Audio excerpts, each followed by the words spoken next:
네, 안녕하세요. 1월 23일 목요일 짱목과 말씀 수다의 시간입니다. 오늘 주시는 말씀은 창세기 9장 1절부터 7절의 내용의 말씀인데요. 하나님 말씀을 보시겠습니다. 창세기 9장. 하나님이 노아와 그 아들들에게 복을 주시며 그들에게 이르시되 생육하고 번성하여 땅에 충만하라. 땅의 모든 짐승과 공중의 모든 새와 땅에 기는 모든 것과 바다의 모든 물고기가 너희를 두려워하며 너희를 무서워하리니 이것들은 너희의 손에 붙였음이니라. 모든 산 동물은 너희의 먹을 것이 될지라. 채소같이 내가 이것을 다 너희에게 주노라. 그러나 고기를 그 생명되는 핏째 먹지 말 것이니라. 내가 반드시 너희의 피, 곧 너희의 생명의 피를 찾으리니 짐승이면 그 짐승에게서 사람이나 사람의 형제면 그에게서 그의 생명을 찾으리라. 다른 사람의 피를 흘리면 그 사람의 피도 흘릴 것이니 이는 하나님이 자기 형상대로 사람을 지으셨음이니라. 너희는 생육하고 번성하며 땅에 가득하여 그 중에서 번성하라 하셨더라. 자, 마침내 이제 노아와 그의 가족들이 땅에 내려와서 번제를 드리고 난 다음에 결국 이제 하나님과 관계하는 하나님의 뜻에 대한 말씀들을 이제 듣게 되죠. 왜 이런 일이 있었는가라고 하는 것들을 조금씩 이해를 할 수 있는 이제 방식들이 나오는 겁니다. 하나님은 1절을 보면 복을 주시면서 생육하고 번성해서 땅에 충만하라. 그리고 모든 것들을 너희에게 붙였다라고 그렇게 말씀하고 있습니다. 결국은 이것은 이 노아의 후손들에게 새로운 후손을 이제 시작하겠다라고 하는 선언이거든요. 이게 이제 신학에서 조금 바라보게 되면 그 아담과 하와의 자손이 우리가 아니라 사실 우리는 노아의 자손이라는 게 좀 더 분명하다 이렇게 얘기하는 사람들이 많아요. 왜 그러냐 하면 아담과 하와 때에 카인과 아벨을 낳게 됐는데 근데 이제 이 카인이 아벨을 죽이죠. 그러니까 이제 그 다음에 뭐 셋을 낳고 이런 게 있지만 그때 이제 아담의 후손과 카인의 후손이 이제 갈라지게 되고 그래서 창세기 6장을 보게 되면 하나님의 아들들이 사람의 딸들을 좋아하게 됐다. 그러면서 이제 그 네피림 이야기가 나와요. 그 네피림은 무슨 이제 유이원 같은 무슨 장수 같은 뭐 이런 모습으로 이제 이야기를 하는데 아주 굉장히 강대한 이게 사람이 아니라고 하는 것으로 이제 생각을 하는 거죠. 네피림은 결국은 그러면 아담 이후에 네피림도 있었고 일반적으로 이제 어떤 카인의 후예도 있었고 그러니까 이제 어떻게 되면 이런 표현을 하더라고요. 신학에서 그 당시에 이제 영적인 그러니까 영혼이 없는 존재가 네피림이 아니냐.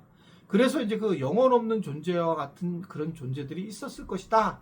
라고 해서 이제 또 유인원이라고 얘기도 하기도 하고, 이게 그 진화에서 나오는, 그러나 이건 정확하지 않습니다. 그러나 어떻든 이제 여러 가지 설이 나온다는 거죠.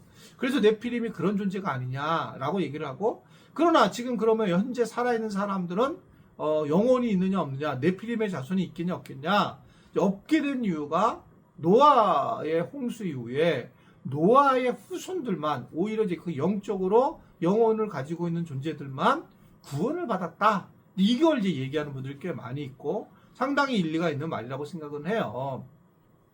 여하튼 간에 이들이 이제 결국은 마침내 이제 방주에서 나와서 하나님과 이제 관계를 하기 시작을 했는데 결국 이제 하나님이 이제 이 구체적인 지시를 이제 새로운 종족에게 하고 있는 모습이죠. 3절을 보면 산동물은 너희들이 먹을 것인데 채소같이 내가 이것을 다 너희에게 주겠다. 그런데 피채는 먹지 말라 라고 그렇게 이제 4절에 얘기를 하죠. 왜 그렇습니까? 5절에 너희의 피 곧 너희의 생명의 피를 찾으리니 결국은 이러한 부분에서 피를 먹는 것이 굉장히 중요하다라고 얘기를 하고 있다는 겁니다. 결국은 이게 이제 뭘 얘기를 할 것이냐라고 하면 일단 이 자연에 대한 모든 책임은 이 목회자래요. 우리 사람들에게 있다라고 하는 거예요. 그래서 이 자연에 대한 것들에 대해서 이걸 다스리라는 것은 우리를 막 굴복시키고 그들을 막 해대는 게 아니라 같이 조화를 이루면서 잘 살아가는 것이 매우 중요하다는 겁니다. 그러니까 저도 뭐 조금 이제 과도하긴 하지만 지금 이제 그 고양이하고 강아지들을 키우는 것에 좀 과도는 해요. 이제 특히 저는 그건 아닌 것 같습니다. 뭐냐면 뭐 동생이라고 하고 뭐 언니라고 하고 그런 건 그게 조금 저는 걱정이 돼요. 서로 사랑을 주고 서로 아껴주는 것. 그래서 정말 사랑하는 것에 대해서는 저는 참 좋은 거다라고 보였지만 그것을 마치 형제처럼 생각을 하고 그 사람과 동물을 그렇게 같이 본다는 것은 성경에서 이야기하는 게 아니에요. 그러니까 사랑하는 건 사랑하는 거죠. 우리가 잘 다스려야 된다. 이것은 잘 지켜야 한다라고 하는 거고요. 그런데 이제 오늘 하나님의 가장 중요한 뜻은 피채 먹지 말라. 그럼 이제 이 피에 대해서 먹지 말라니까 이제 뭐 선지도 먹지 말고 막 이런 얘기 하는 거죠. 이게 어디서 나오냐면 이제 나중에 레위기에서도 이 피에 대한 말씀이 나오는데 근데 왜 이 얘기가 나오는 거냐면 상징적으로 우리가 이 땅에서 구원을 받으려면 짐승의 피가 필요한데 그 짐승의 피를 대신할 분이 예수님의 보혈이었다.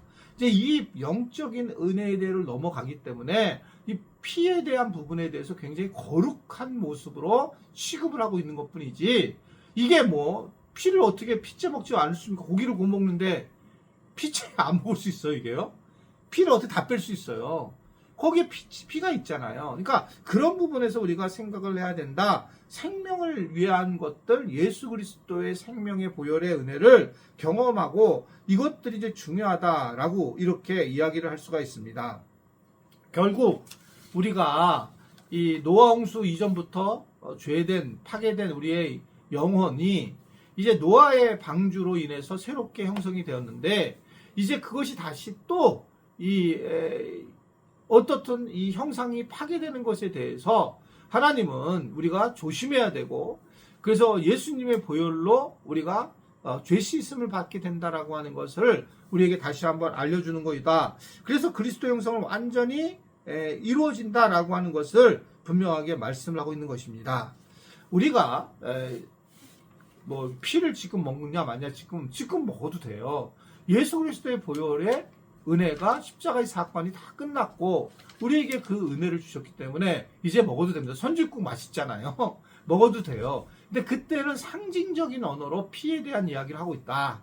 이것을 이제 기억하시면서 이런 것들을 이제 지나치게 율법적으로 해석하게 되면 거기 이제 좀 이상한 이단 같은 비슷한 게 나오게 되는 걸 볼 수 있습니다. 그래서 어떤 사람들은 뭐 채식주의자만 하는 것을 가지고 있는 분인데 뭐 육식도 먹을 수 있고 채식도 먹을 수 있고 채식만 먹을 수 있는 사람도 그분의 이제 성향이고 그런 부분에서 얘기를 해야 되는데 어떻든 간에 성경은 모든 것들을 다 먹을 수 있다라고 하는 것을 우리에게 전해주고 있어요.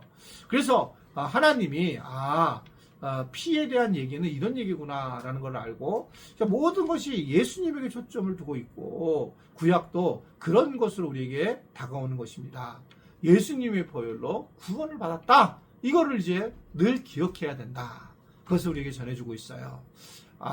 우리 지체들도 이러한 보혈의 은혜를 늘 생각하는 그런 우리 모든 하나님의 백성들 되기를 바랍니다. 기도하겠습니다. 하나님 아버지, 우리가 예수님의 보혈을 경험하게 하시고 또 구원의 은혜를 경험하게 하셔서 감사합니다. 돌이켜보니 바로 그 보혈의 은혜를 통해서 우리 주님이 그 전부터 창세기서부터 우리에게 예고하시고 구원으로 우리를 이끄시려고 했던 것을 보게 됩니다. 참으로 감사를 드립니다. 그 은혜에 거하는 우리 모두가 되게 하여 주옵소서. 오늘 하루도 예수님의 보혈을 생각하며 하루를 잘 보낼 수 있도록 은혜 베풀어 주옵소서. 예수님의 이름으로 기도드리옵나이다. 아멘.